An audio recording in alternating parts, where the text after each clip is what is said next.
শ্রমিক ও মালিক উভয় পক্ষের স্বার্থ রক্ষা করে শিগগিরই শ্রম আইন সংশোধন করা হবে বলে জানিয়েছেন শ্রম ও কর্মসংস্থান উপদেষ্টা ব্রিগেডিয়ার জেনারেল অবসরপ্রাপ্ত ডক্টর এম সাখাওয়াত হোসেন। সকালে সচিবালয়ে মে দিবস উপলক্ষে প্রেস ব্রিফিংয়ে একথা জানান তিনি। বলেন, শ্রম অধিকার এবং শ্রমিক স্বার্থকে প্রাধান্য দেওয়া হবে সংশোধিত আইনে। অতীতে যেন তেন মে দিবস পালন হতো উল্লেখ করে জাঁকজমক আয়োজনের মাধ্যমে শ্রমিকদের সঙ্গে সরকারের দূরত্ব কমানো হবে। মহান মে দিবস উপলক্ষে কাল সকালে রাজধানীতে শোভাযাত্রা সহ বিভিন্ন কর্মসূচির আয়োজন করার কথা জানান শ্রম উপদেষ্টা।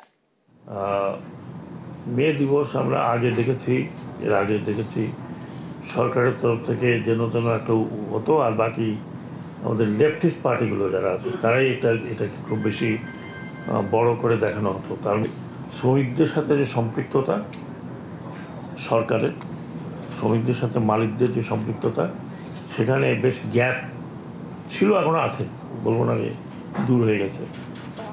এই গ্যাপটা এবং দূরত্বটা আমরা এই পিরিয়ডটাতে কমাতে যাচ্ছি।